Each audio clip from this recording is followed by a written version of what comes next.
Starting live. Ah, rah, rah. Why am I yelling? No one's here. So I'm just literally talking to myself right now. All right, we're going to get started in a second.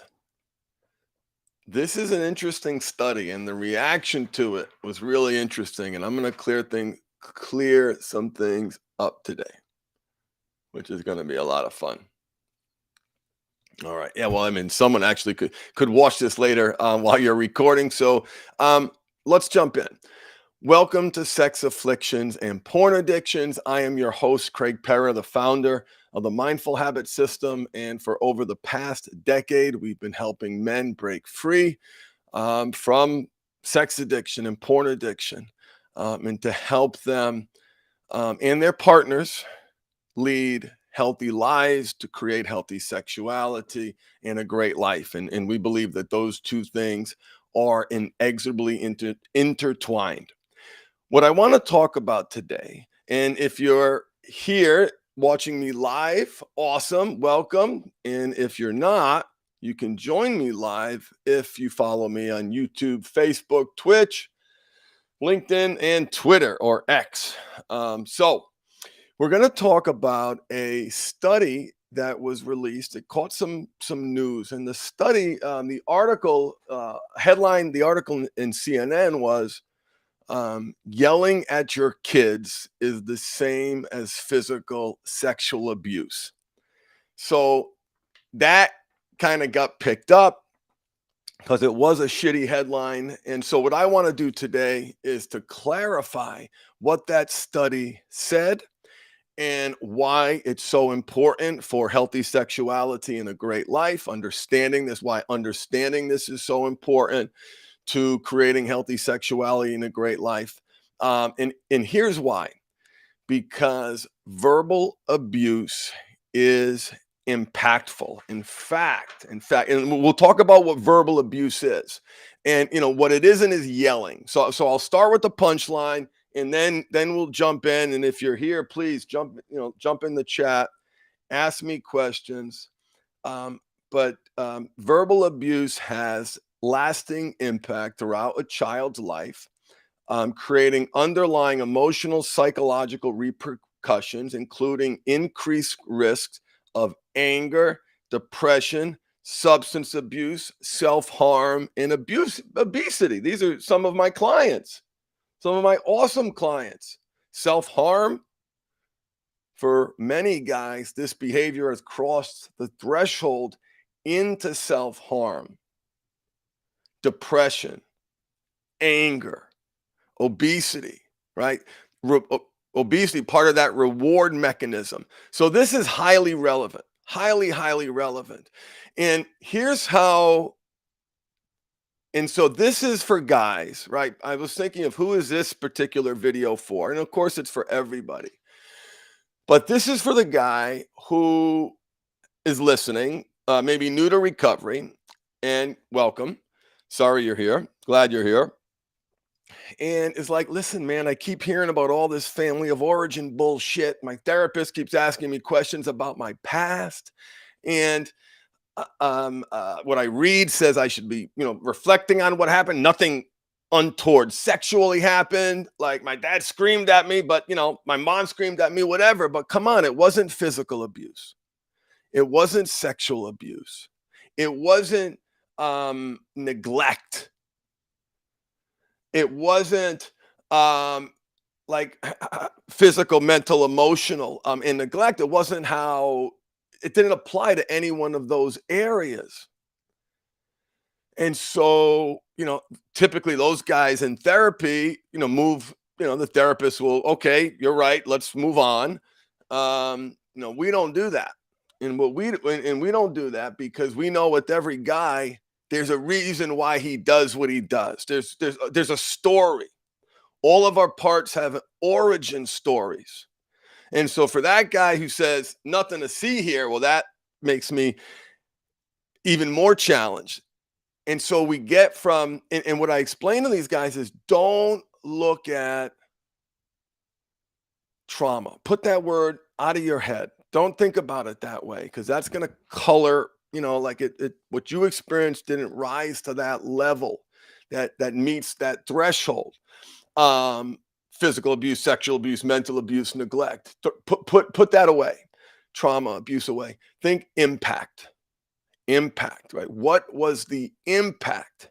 And so what I want to do in this video is share some of that impact, share this study, and give you a technique that can help you better understand that impact. And understanding that impact is critical to moving forward, right? Because think about it, everything that you do is a trained condition response. We as human beings are creatures of habit, patterns, over and over and over again. Rarely do we see the outlier event. Even when there's this massive blow up between husband and wife, pattern. We're creatures of habit. And so to meet our needs proactively going forward, it's important for us men to understand why we are the way we are. Why do we react that way?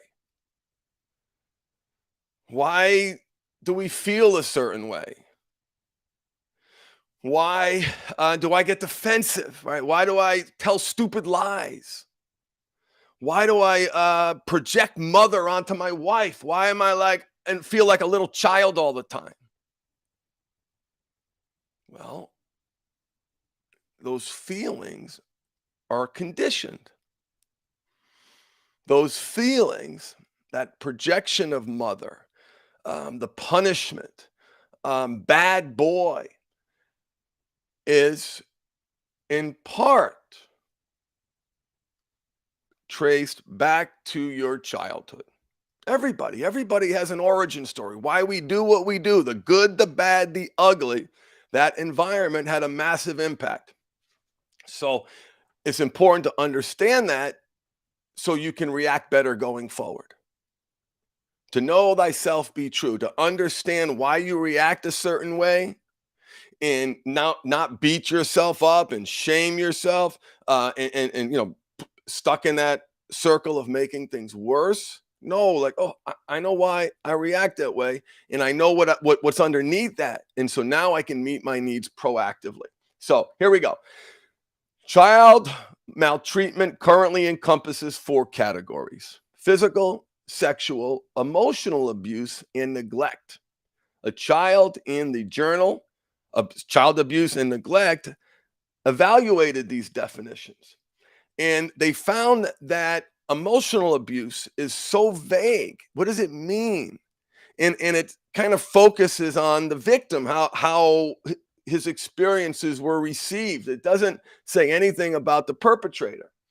And so they knew that verbal abuse was impactful here. So the nature of childhood verbal abuse involves behaviors that can be detrimental to a child's well-being, such as belittling, shouting, and threatening. You can discipline, you can be loud, you can be firm, you can be stern, but you don't have to belittle, you don't have to threaten, right? So in these actions, and listen, look this up, have a lasting impact throughout a child's life, creating underlying emotional and physical repercussions, including increased risk of anger, depression, substance abuse, self-harm, and obesity. Data from the World Health Organization has found that emotional abuse is now the most prevalent form of child maltreatment, ahead of physical and sexual abuse. Let me say, yay, right? Thank God that physical and sexual abuse is dropping, that those numbers are dropping. But that doesn't mean emotional abuse isn't massively impactful, because it is. But the researchers found the term emotional abuse ambiguous and focused on the victim, whereas childhood verbal abuse zeroes in on the actions. And this onus could be a starting point for prevention were to be made a subtype in its own right. So anyway, enough about that. But here's the reality. Here's the reality that it is impactful. And one of the ways that guys and partners too can appreciate that impact, because it's really hard, guys, right, for us to do that depth work. Anybody who's in it knows, right? Those walls are really, really high. It is not natural for us to feel. The default switch is compartmentalization, is not feel. Like concealed, don't feel. That's us. That's men. It's why the loneliness epidemic is impacting worse. It's why so many men, you get it, right? You get it. And so I just want to say to the guys who um, say nothing happened to me because I was only screamed at, here's the perspective, here's the technique. And that may be true. I'm not challenging you on that. I have no idea. But here's the technique. And this technique changed my life. I call it the switcheroo. Oh, I just had a deep breath thinking about that. So, one of the things that happened to me was I was never able to forgive myself because I rode my bike over the boy's house who touched me, who I was involved in a sexual relationship with as a child. I rode my bike over there. And who does that? Sick boys, disgusting boys, worthless boys, garbage, dirty, shameful. So I never could forgive myself because I said, I rode the bike over. I kept riding over. I did that. I chose that over and over again, right? Completely oblivious to the impact of what was going on. But I digress. And so I said, all right. I remember hearing that voice, you rode the bike over there, you worthless piece of crap. And I said, okay, yeah, let's think about that. Let's focus on that bike. Let's pay attention only to that bike. And so I meditated on that bike. And as I did, and as I pictured it, I realized that it was a bike with a banana seat, right? And every boy knows you don't go banana seat, mountain bike, 10 speed, dirt bike, whatever that leap is, back to banana seat. Right? You might go back there as an adult because they got some cool banana seat bikes, and my brothers listening know what I'm talking about, but that's not what we're talking about. How young must I have been when I rode my bike over there? And I realized, okay, so when did I have the banana seat bike? I was around 11 at the time. And I had that bike for a few years, 8, 9, 10, 11. And then I imagined, just something hit me. Like I pictured, like, oh, I was so young riding that bike. And I pictured my son riding that bike. And that was like, whoa, whoa, whoa, whoa, whoa, whoa, whoa, whoa. So, and in that moment, when I imagined my son on that bike, I instantly was able to forgive myself. Instantly, I was able to let go of just whatever I needed to let go of.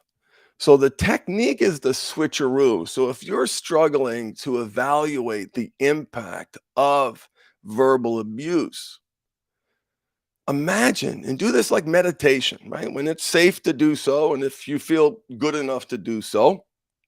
But you can just imagine, right? You look out the window and you see someone yelling at your child the way you were yelled at.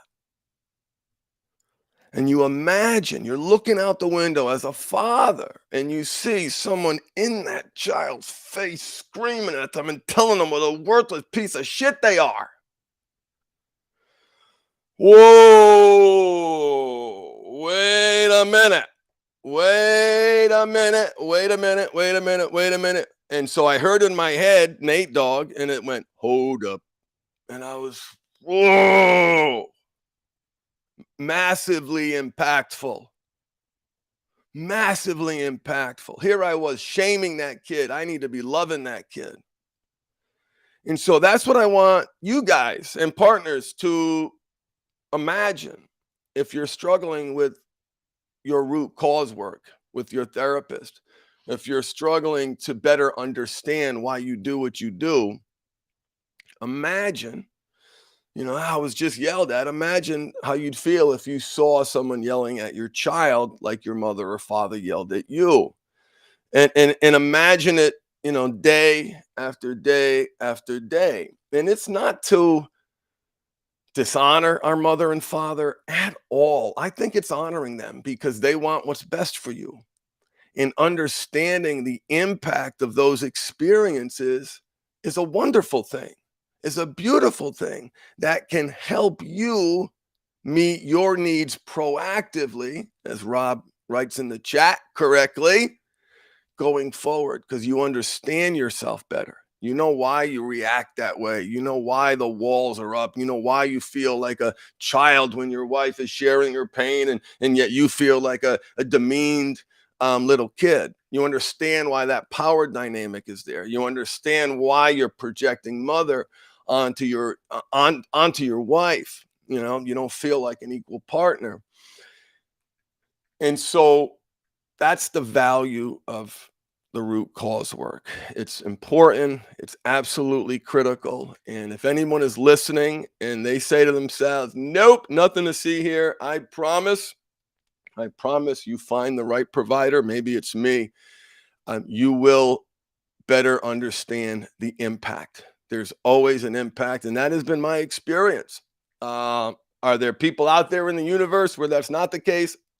I'm sure. I just haven't met them. All right.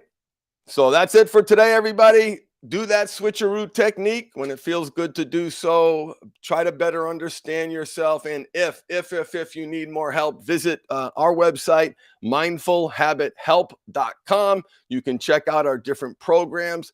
And I hope it's on the website. We have a new mindfulness program, guys. It's literally, I think, $9 a month. And it is the best mindful meditation. Anyway, I'll see if I can put that in the chat. Thank you so much for listening. Love you all. Keep feeding the right wolf and embrace your power of choice. Make it great, everyone. Bye-bye.